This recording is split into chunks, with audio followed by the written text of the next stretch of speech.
엄마, 아빠, 저 한국에 남기로 했어요. 뭐라고? 엘레나야, 네가 무슨 말을 하는 거니? 처음엔 리나를 데려오려고 왔는데, 이제 저도 여기가 좋아졌어요. 말도 안 돼. 내일은 폴란드에서의 삶은? 엘레나, 정말 확실한 거니? 네, 확실해요. 처음으로 진짜 행복을 찾은 것 같아요. 믿기 어려운 일이 벌어졌습니다. 동생을 말리러 한국에 온 폴란드 언니. 그런데 이젠 오히려 한국에 정착하겠다고 합니다. 어떻게 된 이야기인지 지금부터 그 이야기를 들려드리겠습니다.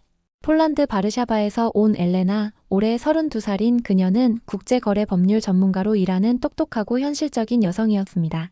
책임감이 강하고 냉철한 성격으로 누구보다 실용적이고 계획적인 삶을 살아왔죠. 엘레나에게는 26살 된 막내 동생 리나가 있었습니다. 어린 시절부터 꿈 많고 감성적인 리나를 언니인 엘레나가 늘 돌봐왔어요. 엘레나는 동생에게 항상 실용적이고 현실적인 삶을 강조해왔습니다.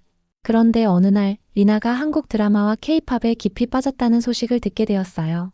수없이 반복되는 언니의 설득에도 리나는 꿈을 포기하지 않았고 급기야 한국 어학연수까지 가겠다고 결심했습니다.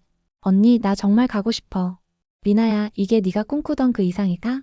엘레나는 철저히 현실을 우선하는 사람이었습니다. 3개월 다녀오면 힘겹다고 폴란드로 돌아올 거야. 그렇게 생각했죠. 하지만 한국에 도착한 3개월 후 리나는 완전히 달라져 있었습니다. 언니, 나 정말 행복해. 환한 목소리로 전화를 걸어오는 리나. 그녀의 말에서 자신감이 묻어났어요. 예전에 어리고 소심했던 리나가 아니었습니다. 한국 사람들의 친절, 맛있는 음식, 글로벌한 어학원 환경이 모두 리나를 감싸 안고 있었죠. 시간이 흐를수록 리나는 더욱 밝아졌고 자신감이 넘쳤습니다. 사진 속에는 한복을 입고 한국 전통 음식 앞에서 환하게 웃는 모습이 담겨 있었어요. 엘레나는 그 모습이 잘못된 환상일 거라 생각했습니다. 꿈에 빠진 어린 동생이야. 하지만 그게 아니었어요. 그리고 어느 날 리나가 충격적인 말을 했습니다. 언니, 나 결혼할 것 같아. 순간 엘레나는 얼어붙었습니다. 한국에서 만난 남자와 몇 개월 만나보고 그런 결심을? 그것도 결혼이라니. 부모님께서도 조용해지셨고 온 가족이 당황스러워했어요. 리나는 언니에게 말했습니다.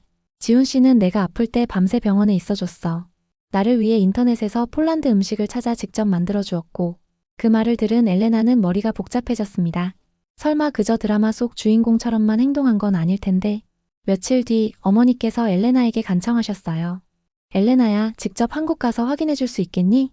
처음엔 마음 내키지 않았습니다. 계약서 검토로 바쁜 일상이었고 한국이 별로 궁금하지도 않았거든요. 하지만 어머니가 간절하게 부탁하셨고 가족의 마음이 다 걸려있는 상황이었어요. 결국 엘레나는 2주 휴가를 내고 동생을 찾아 한국행 비행기에 몸을 맡겼습니다. 인천공항에 발을 디딘 순간 엘레나는 첫 충격을 받았어요. 광활하게 펼쳐진 공간, 거울처럼 빛나는 바닥, 정리정돈이 완벽한 공항. 그리고 영어로 May I help you? 라고 다가온 친절한 안내원. 단순한 인사말이었지만 엘레나는 그 낯선 미소에 당황하고 말았습니다. 여긴 뭐지? 왜 이렇게 질서정연하지? 도착 게이트에 다다르자 리나가 언니를 향해 달려왔어요. 언니. 그 순간 엘레나는 말을 잃었습니다. 리나였지만 기억하던 리나가 아니었어요. 자신감 있는 눈빛, 세련된 헤어스타일, 그리고 코끝을 스치는 은은한 꽃향기. 어릴 때 향수 하나 쓰지 않던 동생이 이제는 어른의 기운을 풍기고 있었습니다. 그 옆에 한국 남성 하나가 함께 있었어요. 단정한 외모에 또렷한 인사. 처음 뵙겠습니다. 리나의 친구 지훈이라고 합니다. 그의 말투는 낯설 정도로 예의 바르고 공손했어요. 그가 엘레나의 짐을 대신 들어주며 무거우실 텐데 제가 들겠습니다 라고 말하는데 어딘가 모르게 마음이 놓였습니다. 버스를 타고 서울 시내를 향해 이동하는 동안 또 다른 충격이 이어졌어요. 도로 위에 쓰레기 하나 없었고 모두가 교통신호를 철저히 지켰습니다. 대중교통에서 사람들은 조용했어요. 한 중년 남성이 전화통화를 받자 속삭이듯 말했습니다. 죄송합니다. 지금 버스라. 네, 조금 이따 전화드릴게요. 엘레나는 눈을 동그랗게 떴어요. 왜 이리 다들 조용하지? 이건 무슨 영화 장면이야? 지훈이 엘레나에게 웃으며 말했습니다. 한국 사람들은 공공장소에서 다른 사람에게 피해주는 걸 싫어해요. 그 순간 엘레나는 자신이 폴란드에서 얼마나 개인 중심적인 사고에 익숙해져 있었는지 깨달았어요. 다음 날 리나와 지훈이 엘레나를 서울의 명소로 데려갔습니다. 첫 번째는 북촌 한옥마을이었어요. 리나는 예쁜 한복을 입고 있었고 엘레나는 순간 울컥했습니다. 언제 이렇게 자라버렸지? 기와 지붕 아래서 찍은 리나의 사진은 마치 한국 전통 광고 화보 같았고 그녀의 표정엔 귀국이 아닌 정착이라는 의미가 담겨 있었어요. 그날 밤 지훈의 친구인 민수 씨를 소개받았습니다. 조용하고 차분한 사람이었어요. 그는 큰 손으로 엘레나에게 전통차를 건네주며 말했습니다.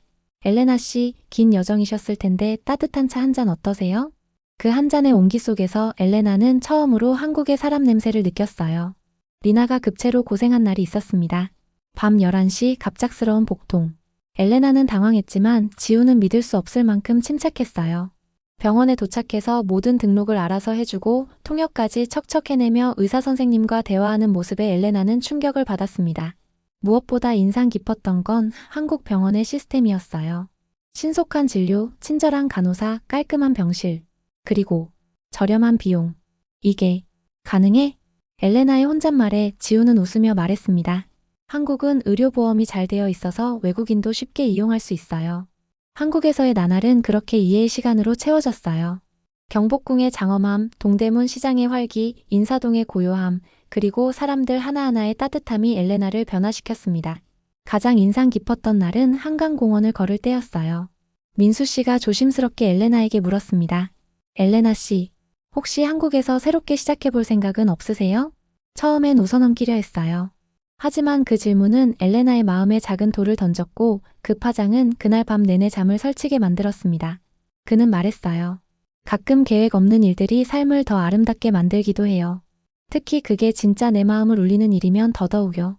그 순간 엘레나는 자신의 과거를 떠올렸어요. 폴란드 로펌의 야근, 끝없는 보고서, 냉철한 판단을 강요받는 삶. 그런 삶이 정녕 행복이었을까? 며칠 뒤 지훈과 민수가 엘레나를 서울 외곽의 남이섬으로 데려갔습니다. 가을 단풍이 온 숲을 물들였고 리나는 영화 속 여주인공처럼 웃고 있었어요. 이 아이 진짜 행복하구나. 그 모습을 보고서야 엘레나는 리나의 결심을 이해하게 되었습니다.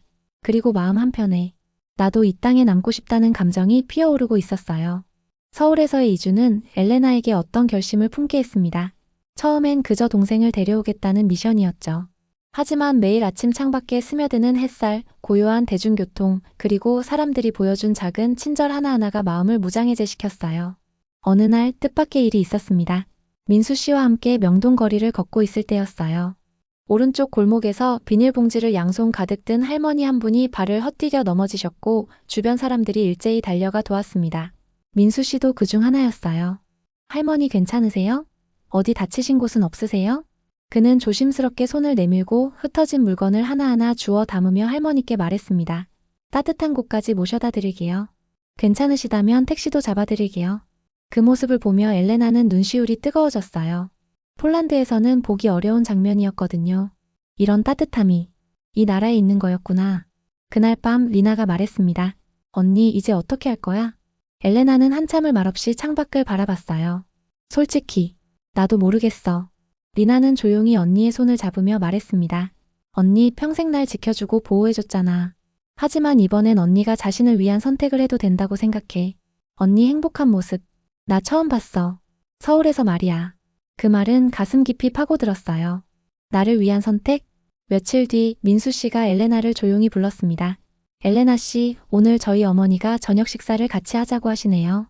당황했지만 흔쾌히 수락했어요. 어쩌면 이것도 알아야 할 과정일지 몰라. 서울 북쪽 외곽의 조용한 주택. 작고 단정한 정원이 있었고 현관문을 여는 순간 구수한 된장찌개 냄새가 번졌습니다. 어서 오세요. 많이 멀리서 오셨죠? 저는 민수 어머니입니다. 그날의 식사는 정말 놀라웠어요. 정갈하게 차려진 잡채, 불고기, 김치, 전. 그리고 놀랍게도 폴란드식 비고스까지 준비돼 있었습니다. 아니 이건 어떻게? 인터넷에서 검색했어요. 먼 타지에서 오셨다니 익숙한 음식 드시는 게 좋을 것 같아서요. 그 정성에 엘레나는 순간 울컥했어요. 이런 따뜻함이 타지에서. 민수 씨의 어머니는 조용히 엘레나의 손을 잡고 말씀하셨습니다. 엘레나 씨, 제가 민수를 30년 넘게 지켜봤어요. 그 아이가 누군가를 이렇게 자주 이야기하는 건 처음이었어요. 처음엔 리나 씨 언니라고만 들었는데 요즘엔 목소리 톤이 달라졌더라고요. 순간 엘레나의 얼굴이 화끈 달아올랐어요. 아닙니다, 어머니. 전 그냥. 아니에요. 저도 여성이고 엄마예요. 두 사람 다 아직 모르겠다면 한 걸음만 더 내디뎌 보세요. 그 다음은 인연인지 아닌지 자연스럽게 알게 될 거예요. 그 말을 들은 뒤 엘레나는 그날 밤 거의 잠을 이루지 못했어요. 생각이 너무 많았거든요. 이건 내가 감당할 수 있는 감정일까? 폴란드에 돌아가면 모든 게 끝일까? 아니면 여기서 다시 시작할 수 있을까? 결정적인 일은 그로부터 며칠 후 벌어졌습니다. 어머니가 전화를 하신 거예요. 엘레나야, 다음 주에 우리가 한국으로 갈 거야. 네. 엄마, 갑자기 왜요? 리나도 너도 갑자기 말이 이상해졌어. 직접 확인해 봐야겠어. 그 순간 엘레나의 심장이 철렁 내려앉았어요. 들통나겠구나. 나의 감정, 나의 변한 표정. 그리고 며칠 뒤 인천공항 입국 게이트에서 어머니와 아버지가 등장했습니다. 그 모습에 엘레나는 마치 초등학교 발표회에 선 아이처럼 긴장했어요. 엄마, 아빠, 오시느라 고생하셨어요. 어머니는 딸의 볼을 만지며 조용히 웃으셨습니다. 얼굴이 좋아졌구나. 많이 환해졌네. 그날 저녁 리나와 지훈이 함께 와서 인사를 드렸고 민수 씨도 정중하게 부모님께 인사를 올렸어요. 90도로 허리를 굽히며 말하는 민수 씨를 보며 아버지가 엘레나를 보며 속삭였습니다. 예의가 대단하구나. 하지만 진짜 전환점은 어머니가 길을 잃었던 사건이었어요. 동대문 시장에서 화장실을 다녀오시던 어머니가 방향을 잃고 딸들을 찾지 못하고 계셨던 거예요. 그 순간 엘레나는 세상이 무너지는 줄 알았어요. 민수 씨는 미친 듯이 시장 이곳저곳을 뛰며 어머니를 찾았고 결국 한 떡집 앞에서 할머니와 함께 계신 어머니를 찾을 수 있었습니다. 할머니는 어머니께 떡과 차를 주며 말이 통하지 않음에도 손짓 발짓으로 대화를 나누고 계셨던 거예요. 그날 밤 어머니가 엘레나에게 말씀하셨습니다. 이 나라 사람들, 마음이 따뜻하구나. 너희가 이곳에 이렇게 끌릴 수밖에 없는 이유. 알겠어. 그리고 마지막 밤 민수 씨가 엘레나를 조용한 한옥 찻집으로 데려갔어요. 엘레나 씨, 저는 그동안 조심스러웠어요. 하지만 이제는 말할게요. 제가 엘레나 씨를 정말 좋아합니다. 그는 작지만 정성스러운 반지 상자를 내밀었어요. 이건 약속 반지예요. 언젠가 진짜 결혼 반지로 바꿀 수 있도록 그때까지 함께 걸어가 보실래요? 엘레나는 조용히 웃으며 대답했습니다. 민수 씨, 사실 저도 같은 마음이에요. 처음엔 리나를 말리러 왔는데 지금은 제가 더 남고 싶어졌어요. 민수 씨의 고백이 있던 그날 밤 엘레나는 긴 잠을 이루지 못했어요. 창밖으로 부드럽게 내리는 빗소리, 그리고 마음속에서 반복되는 그 한마디. 함께 걸어가 보실래요? 그 말은 마치 인생을 통째로 흔드는 질문 같았어요. 이틀 뒤 두 가족이 함께 만나는 자리가 마련됐습니다. 정식으로 소개를 드리는 자리였죠. 민수 씨의 어머니는 정성스레 준비한 한 상 가득 음식을 차려주셨고 그 중에는 또다시 엘레나가 좋아하던 폴란드 전통 수프 주렉도 있었어요. 정말로 이걸 또 준비하셨네요? 외국에서 오신 분께 가장 맛있는 걸 드리고 싶었어요. 또 오신 가족분들께도 따뜻한 인사를 드리고 싶었고요. 어머니의 그 한마디에 엘레나의 어머니는 눈시울을 붉히셨어요. 이렇게 따뜻하게 맞아주시다니 저희도 마음이 놓입니다. 따님께서 우리 민수에게 웃음을 주셨어요. 저희야말로 감사드려야죠. 그날 두 가족은 식사를 마친 뒤 전통 다과를 함께 나누며 긴 대화를 나눴어요. 엘레나는 그 자리를 보며 마음 깊이 깨달았습니다. 언어가 달라도 문화가 달라도 진심은 통하는구나. 며칠 후 엘레나와 리나는 부모님과 함께 마지막 산책을 했어요. 한강을 따라 걷는 길 위에서 어머니가 조용히 말씀하셨습니다. 엘레나야, 너도 리나도 이곳에서 이렇게 웃는 걸 처음 봤어. 처음엔 많이 걱정됐지만 이젠 알겠어. 너희가 한국에 있으니 엄마도 마음이 놓인다. 아버지도 고개를 끄덕이셨어요. 우리는 폴란드에 있을게. 하지만 너희의 삶은 너희가 결정하는 거란 걸 이제 인정해야겠구나. 그 말은 눈물이 날 만큼 따뜻했어요. 그리고 몇 달 뒤 엘레나와 리나는 드디어 새로운 삶을 시작했습니다. 리나는 지훈 씨와 약혼을 발표했고 엘레나는 서울의 국제법무법인에서 근무를 시작했어요. 어학 공부는 여전히 어렵지만 매일 민수 씨가 함께 공부를 도와주고 있죠. 이건 주어가 앞에 와야 해요. 아, 맞다. 주어. 이거 아직 헷갈려요. 그래도 예전에 비하면 정말 많이 늘었어요. 이젠 드라마와 뉴스도 이해하시잖아요? 민수 씨의 격려에 엘레나는 웃음을 터뜨렸어요. 두 사람은 함께 봄의 벚꽃을 보고 여름의 바다를 거닐고 가을 단풍길을 걷고 겨울엔 따뜻한 찻집에서 함께 시간을 보내며 삶의 소중한 순간을 하나하나 쌓아가고 있습니다. 그리고 마침내 리나와 지훈 씨의 결혼식 날이 다가왔습니다. 한국 전통 혼례식으로 치러진 그날, 리나는 빨간 치마와 노란 저고리를 입고 나와 있었어요. 리나야, 정말 아름다워. 완전히 공주 같아. 언니, 정말 고마워. 언니가 없었다면 이 자리까지 못 왔을 거야. 리나는 눈물을 머금은 채 말했습니다. 우리의 선택이 정말 용기 있었던 거지? 엘레나는 고개를 끄덕이며 대답했어요. 그래. 정말 잘한 선택이었어. 결혼식이 끝난 뒤 한옥 마당에서 민수 씨가 엘레나 옆으로 다가왔습니다. 그리고 말없이 작은 반지 상자를 꺼냈어요. 이제 나도 준비가 됐어요. 이건 약속 반지였죠? 이제 진짜로 함께하는 반지를 주고 싶어요. 엘레나는 그 말에 말없이 고개를 끄덕였어요. 감정이 북받쳐 올라 목소리가 나오지 않았거든요. 그로부터 6개월 후 엘레나와 민수는 서울 북쪽의 작은 단독주택으로 이사했습니다. 리나와 지훈 씨는 홍대 근처에서 폴란드 전통 디저트를 파는 작은 카페를 열었어요. 언니, 오늘 폴란드 케이크 완판이야. 정말? 대박이다. 다들 꿀맛이라고 하더라고. 다음엔 바르샤바식 사과파이도 만들어 볼까? 리나의 웃음은 이제 한국 땅에 완전히 뿌리 내렸습니다. 그리고 엘레나 역시 매일 아침 한옥 처마 밑에서 마시는 따뜻한 차 한 잔, 야근 뒤 집으로 돌아왔을 때 들리는 민수 씨의 오늘도 수고했어요 라는 말, 그리고 이국 땅에서 피어난 또 하나의 나로서의 삶이 그 무엇보다도 값지다고 느끼고 있습니다. 어느 날 엘레나는 폴란드에 있는 친구에게 영상통화를 걸었어요. 엘레나, 정말 한국에서 행복해 보여. 전혀 후회 안 해? 전혀. 오히려 이런 용기를 낼 수 있어서 다행이라고 생각해. 그런데 언어는 괜찮아? 아직 어렵지만 민수 씨가 매일 도와줘서 많이 늘었어. 그리고 무엇보다 마음이 통하니까 언어는 시간 문제인 것 같아. 친구는 웃으며 말했어요. 엘레나, 네가 이렇게 밝은 모습 오랜만에 봐. 폴란드에 있을 때보다 훨씬 자연스러워 보여. 그 말을 들으며 엘레나는 깨달았어요. 자신이 진짜로 원했던 삶이 무엇이었는지를. 계절이 바뀌어 다시 가을이 왔습니다. 엘레나와 민수는 처음 만났던 남이섬을 다시 찾았어요. 1년 전 그곳에서 느꼈던 설렘과 혼란이 이제는 확신과 평안으로 바뀌어 있었습니다. 1년 전 이곳에서 제가 처음으로 한국에 남고 싶다는 생각을 했어요. 정말요? 네.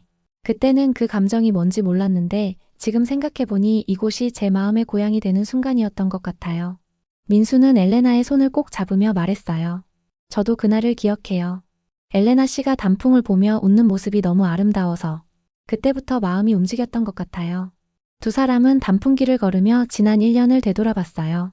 처음의 어색함, 문화적 차이로 인한 작은 갈등들, 그리고 그 모든 것을 이겨내고 쌓아온 사랑과 신뢰. 가끔 폴란드가 그립지 않아요? 민수의 조심스러운 질문에 엘레나는 잠시 생각했어요. 그립죠. 하지만 그리움과 후회는 다른 것 같아요. 폴란드는 제가 자란 곳이니까 당연히 그립지만 한국에 온 것은 전혀 후회하지 않아요. 오히려 이곳에서 진짜 제 모습을 찾은 것 같거든요. 그해 겨울 엘레나의 부모님이 다시 한국을 방문하셨어요. 이번에는 관광이 아닌 딸의 새로운 삶을 온전히 이해하기 위해서였죠. 엘레나야, 네가 여기서 이렇게 뿌리 내리고 사는 모습을 보니 엄마도 안심이 된다. 어머니는 엘레나와 민수가 함께 만든 저녁 식탁을 보며 흐뭇해하셨어요. 민수 씨도 우리 딸을 정말 잘 돌봐주시는군요. 아닙니다, 어머님. 저야말로 엘레나한테 많이 배우고 있어요. 민수의 겸손한 대답에 아버지도 만족스러워하셨어요. 언어도 문화도 다른 나라에서 이렇게 행복하게 사는 걸 보니 우리 딸 정말 대단하다는 생각이 들어. 며칠 후 가족들과 함께 한강을 걸으며 어머니가 엘레나에게 말씀하셨어요. 엘레나야, 처음에는 네가 무모한 결정을 한다고 생각했어. 하지만 지금 보니 이게 내 인생에서 가장 현명한 선택이었구나. 엄마, 네가 행복하면 그게 최고야. 그리고 한국 사람들이 우리 딸을 이렇게 따뜻하게 받아주니 엄마도 한국이 좋아졌어. 그날 밤 엘레나는 일기를 썼어요. 오늘 부모님이 진심으로 내 선택을 인정해 주셨다. 1년 전 처음 한국에 왔을 때는 단지 동생을 데려가는 것이 목적이었는데 지금은 내가 여기서 새로운 인생을 시작하고 있다. 때로는 예상치 못한 순간에 인생이 완전히 바뀌기도 하는 것 같다. 중요한 건 그 변화를 받아들일 용기와 새로운 환경에서도 자신을 잃지 않는 것이 아닐까? 한국에서의 삶은 매일이 도전이지만 동시에 매일이 선물이기도 하다. 민수와 함께 만들어가는 일상, 리나의 밝은 웃음, 그리고 이곳 사람들의 따뜻함. 이 모든 것이 내게는 새로운 희망이 되었다. 여러분에게도 인생을 바꿀 수 있는 용기가 있으신가요? 때로는 우리가 계획하지 않은 길에서 진정한 행복을 찾을 수도 있다는 것을 엘레나의 이야기가 보여주고 있습니다. 가족을 위해 시작한 여행이 자신의 인생을 송두리째 바꾼 엘레나. 그녀의 용기와 선택이 결국 두 자매 모두에게 진정한 행복을 가져다 주었죠. 사랑에는 국경이 없고 진정한 행복은 마음이 이끄는 곳에 있다는 것을 엘레나의 이야기를 통해 느껴보셨기를 바랍니다. 오늘 이야기가 여러분의 마음에 작은 용기와 희망을 심어주었다면 좋아요와 구독으로 응원해주세요. 여러분의 따뜻한 관심이 더 많은 감동 이야기를 전하는 힘이 됩니다.